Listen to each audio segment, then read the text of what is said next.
नमस्कार दोस्तों भारत की एक काफी बड़ी डिप्लोमेटिक जीत हुई है। देखिए क्या है, आपको याद होगा कुछ दिनों पहले अमेरिका ने टीआरएफ को फॉरेन टेररिस्ट ऑर्गेनाइजेशन डिक्लेयर किया था, लेकिन पाकिस्तान का कहना था कि हम तो अमेरिका को मानते नहीं हैं, अमेरिका किसी को भी डिक्लेयर कर देता है, हम तो सिर्फ यूएनएससी को मानते हैं। और आप सब जानते हैं कि इस समय यूएनएससी का मेंबर है पाकिस्तान। तो पाकिस्तान बड़ा कॉन्फिडेंट था कि यूएनएससी के अंदर तो कुछ नहीं होने वाला, लेकिन एक्चुअल में अगर आप देखोगे तो यूएनएससी की जो मॉनिटरिंग रिपोर्ट आज सामने आई है, इसमें साफ साफ टीआरएफ को ब्लेम किया गया है और टीआरएफ का डायरेक्ट लिंक एलईटी के साथ बताया गया। इसका मतलब यह हुआ कि पाकिस्तान इसमें शामिल था। आप देख सकते हो खबर, diplomatic victory for India, TRF named in की यूएनएससी रिपोर्ट। तो इसको थोड़ा सा हम डिटेल से जानेंगे कि ये रिपोर्ट है क्या, इसके अंदर क्या बोला गया है, यहाँ पर पाकिस्तान के साथ कैसे लिंक है, वो सब कुछ मैं आपको बताऊंगा। चलिए आगे बढ़ते हैं, लेकिन उससे पहले आप सबको बता दूं कि कल तक आपके पास समय है दोस्तों स्टडी आईक्यू का, अगर आप डबल धमाका सेल का फायदा उठाना चाहते हैं।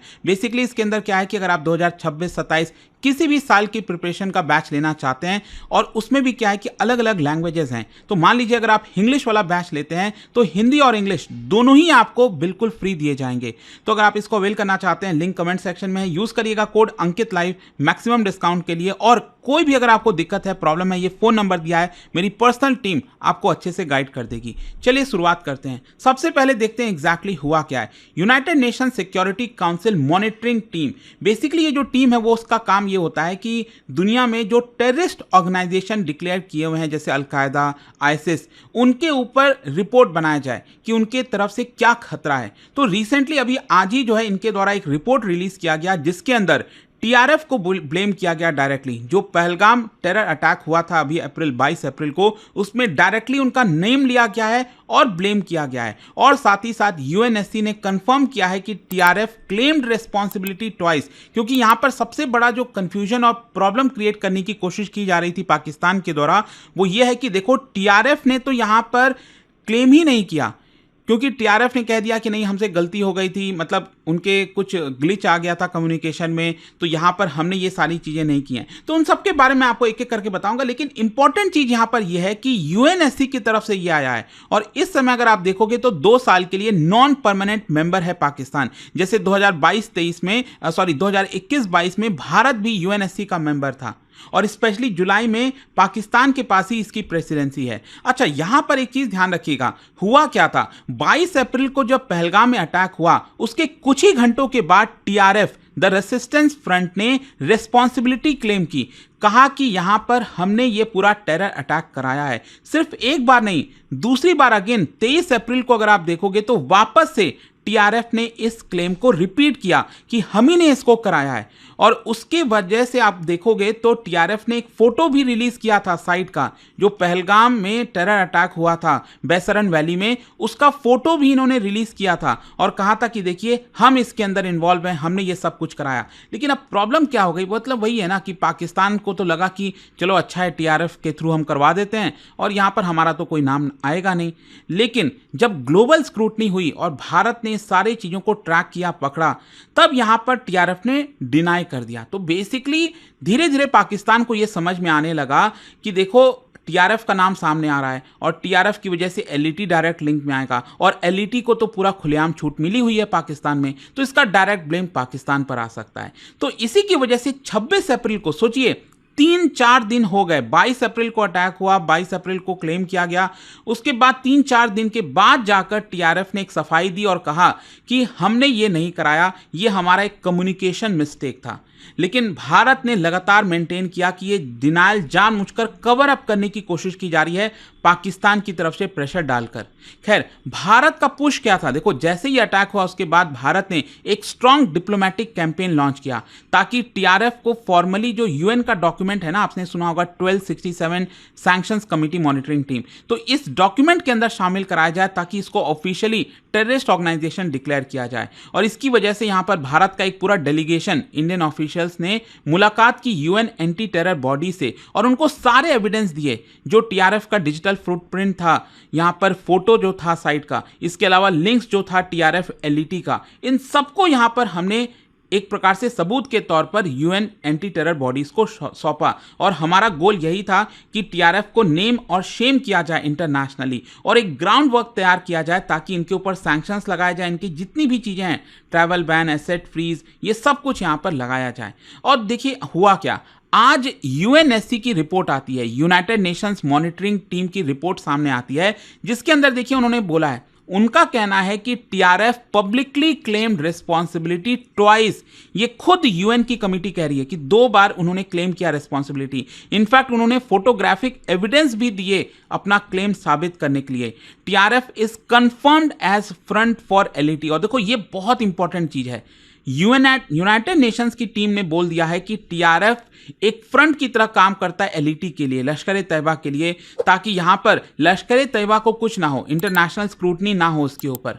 और जो रिपोर्ट है उसमें कंक्लूड किया गया है, the attack couldn't have occurred without LeT's operational support. और ये इंपॉर्टेंट क्यों है, क्रूशल क्यों है, क्योंकि ये ऑफिशियली टीआरएफ को एलईटी से लिंक कर देता है, लश्कर ए तैयबा से लिंक कर देता है, and by extension it connects to Pakistan state backed network, क्योंकि एलईटी को पूरी दुनिया जानती है कि सपोर्ट मिलता है पाकिस्तान के स्टेट से।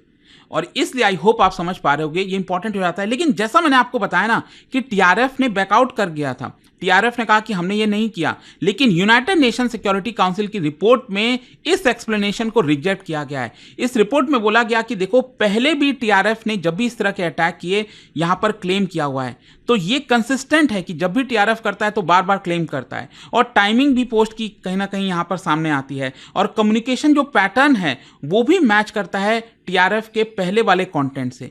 तो ये कहना कि टीआरएफ ने कह दिया, बैकआउट कर गया कि हमने नहीं किया, ये गलत होगा। ये टीआरएफ ने ही करवाया है। अब ये भारत के लिए डिप्लोमेटिक विक्ट्री इसलिए है क्योंकि United Nations recognition of India's claim, मतलब कि भारत लंबे समय से यही कहता रहा है कि ये लश्कर ए तैयबा का प्रॉक्सी है, ये पाकिस्तान स्टेट सपोर्ट के तौर पर चलता है, और यूनाइटेड नेशंस का ये फॉर्मल एक्नॉलेजमेंट इस बात को कंफर्म करता है। इसकी वजह से पाकिस्तान पर प्रेशर आएगा, पाकिस्तान की तरफ से बोला गया कि हमने ये कराया नहीं, हमने पता ही नहीं कुछ क्या है। फॉरेन मिनिस्टर इशक दार वो पूरे रोल को डिनाई कर रहे थे। ये जो रिपोर्ट है उन सबको कॉन्ट्राडिक्ट करता है कहीं ना कहीं। और फिर तीसरी एक और इंपॉर्टेंट चीज है कि चाइना के द्वारा जिस तरह से संरक्षण दिया जा रहा था, आप सबको याद होगा कि भारत ने बहुत कोशिश की थी मसूद अजहर को यहां पर टेररिस्ट डिक्लेयर किया जाए, उनका ऑर्गेनाइजेशन को डिक्लेयर किया जाए टेररिस्ट, लेकिन चाइना बार बार बचाता रहा। चाइना अपना वीटो पावर लगा देता था, लेकिन बाद में ऑब्वियस सी बात है उसको डिक्लेयर किया गया था। लेकिन अब क्या है कि यहां पर चाइना की अनुमति की जरूरत नहीं है, क्योंकि यहां पर तो बस एक्नॉलेज किया गया है ना, यहां पर तो रिपोर्ट में मेंशन किया गया है टीआरएफ का नाम, तो इसमें चाइना कुछ कर भी नहीं पाएगा, क्योंकि ये तो ट्रूथ है, ये तो रिपोर्ट में बताया गया है। और इसकी वजह से इस रिपोर्ट की मदद से जो है भारत अब क्या करेगा, formally United nation security council resolution 1267 में टीआरएफ का नाम डालने की कोशिश करवाएगा, जैसे कि यूएस के द्वारा ऑलरेडी इसको डिक्लेयर किया गया। अभी कुछ दिनों पहले ही खबर आई थी, आपको याद होगा, यूनाइटेड स्टेट्स की डिपार्टमेंट ऑफ स्टेट ने डेजिग्नेट किया था टीआरएफ को as a foreign terrorist organisation and specially designated global terrorist. क्यों? क्योंकि यूनाइटेड स्टेट्स ने यहां पर टीआरएफ को डायरेक्ट इन्वॉल्वमेंट पाया पहलगाम अटैक में। लेकिन जैसा मैंने आपको बताया था ना कि पाकिस्तान कहता रहा कि नहीं, हम तो यूनाइटेड नेशंस की ही बात सुनते हैं, जो यूएनएससी की बात सुनते हैं। तो अब फाइनली वो भी पाकिस्तान की जो मुराद है वो पूरी हो गई है, एक तरह से आप कह सकते हैं। खैर यहां पर यूएनएससी 1267 सैंक्शंस कमिटी है क्या? बेसिकली ये जो कमिटी है वो सैंक्शंस लगाती है टेररिस्ट ऑर्गेनाइजेशन पर, जैसे अलकायदा, आईएसआईएस, उससे रिलेटेड जितने भी इंडिविजुअल्स हैं। मतलब India is right now pushing कि टीआरएफ को भी ऑफिशियली इस सैंक्शंस लिस्ट में डाला जाए, ताकि उनका जो भी आर्म्स सेल्स वगैरह है उनको वो बैन कर दिया जाए, इंटरनेशनल एसेट्स उनके बैन कर दिए जाए, उनके मेंबर्स के ट्रैवल बैन को एक प्रकार से इंपोज कर दिया जाए। और ये टीआरएफ है क्या? याद रखिएगा, टीआरएफ एक्चुअली इमर्ज होता है 2019 में, जब आर्टिकल 370 एब्रोगेट किया गया था जम्मू कश्मीर से। तो 2019 के बाद यहां पर ये इनका जन्म तो क्या कह लीजिए, लश्कर ए तैयबा का ही आउटफिट है। ये सबको बात पता थी, लेकिन अब फाइनली ऑफिशियली ये पूरी हो गई है। इनफैक्ट भारत ने जब यहां पर टीआरएफ को बैन किया था तो इसको इंडिजीनियस कश्मीरी आउटफिट के तौर पर बैन किया था। फिर बाकी आगे चलकर पता चलता है नहीं, ये कोई अलग नहीं है, टीआरएफ एक्चुअली एलईटी से ही लिंक्ड है। एलईटी अपने आप को बचाने के लिए, पाकिस्तान अपने आप को बचाने के लिए टीआरएफ जैसे फ्रंट को सामने लाकर खड़ा कर दिया। और हिस्टोरिकल पैटर्न अगर आप देखोगे तो ये पहली बार नहीं है कि भारत ने पाकिस्तान को एक्सपोज किया है। मसूद अजहर फाइनली 10 साल के कोशिश के बाद, चाइना ने बार बार वीटो लगाते रहे, लेकिन 10 साल के कोशिश के बाद फाइनली भारत सफल हुआ 2019 में, जब हमने मसूद अजहर को इस सैंक्शंस लिस्ट में डाल दिया। हाफिज सईद, जकीर उर रहमान लखवी, ये सब तो ऑलरेडी है ही, लेकिन अब टीआरएफ का भी नाम सामने आएगा। मतलब ये दिन दूर नहीं कि जब टीआरएफ को भी यूनाइटेड नेशन सिक्योरिटी काउंसिल के लिस्ट में डाल दिया जाएगा। तो आई होप कि आपको अच्छे से अब डिटेल में समझ में आ गया होगा कि आज एग्जैक्टली हुआ क्या है। और जाने से पहले दोस्तों एक बहुत ही इंटरेस्टिंग क्वेश्चन है। बेसिकली टेररिज्म इन इंडिया से रिलेटेड यहाँ पर कुछ 2 स्टेटमेंट दिए गए हैं, आपको बताना है कौन से स्टेटमेंट्स करेक्ट हैं, और इसका राइट आंसर आप सब जानते हैं, मेरे इंस्टाग्राम पर तो मिलेगा ही, वहां पर अगर आप नहीं हो कोई बात नहीं, टेलीग्राम से ले सकते हैं इसका सही उत्तर। और दोस्तों जैसा मैंने आपको बताया, अगर आप कल तक कोई भी बैच हमारा लेते हैं तो 2 और बैच हिंदी और इंग्लिश साथ में आपको बिल्कुल फ्री दिए जाएंगे। कोई भी अगर आपको डाउट होता है, प्रॉब्लम होता है, ये फोन नंबर है, मेरी पर्सनल टीम आपको पूरी तरह से अच्छे से गाइड करेगी, हेल्प करेगी अगर आप चाहो। और use this code, tell them to use this code Ankit live, ताकि आप मैक्सिमम डिस्काउंट ले सकें। दोस्तों स्टडी आईक्यू का डबल धमाका सेल लाइव हो चुका है और इस बार तैयारी का गेम पूरा बदल दिया गया है। एक बैच लो 3 का एक्सेस पाओ। जी हाँ, अगर आपने इंग्लिश बैच लिया तो हिंदी और इंग्लिश बैचेस फ्री मिलेंगे, और हिंदी खरीदें बाकी 2 लैंग्वेजेस का एक्सेस फ्री पाएं। अब लैंग्वेज का रिस्ट्रिक्शंस हटाओ और अपनी प्रिपरेशन को ऑल राउंड बनाओ। और सबसे बड़ी बात, P2I फाउंडेशन प्रतिज्ञा बैच स्टार्ट हो चुका है। 1000+ आवर्स की live classes by India's best faculties, 1-on-1 personal mentorship, hand written notes ताकि रिवीजन हो फास्ट और effective, residential programmes, PRP and MRP। इस बैच में सिर्फ पढ़ाई नहीं, जीतने की भी तैयारी होती है। प्रीलिम्स क्लियर करो, पूरा फीस रिफंड पाओ।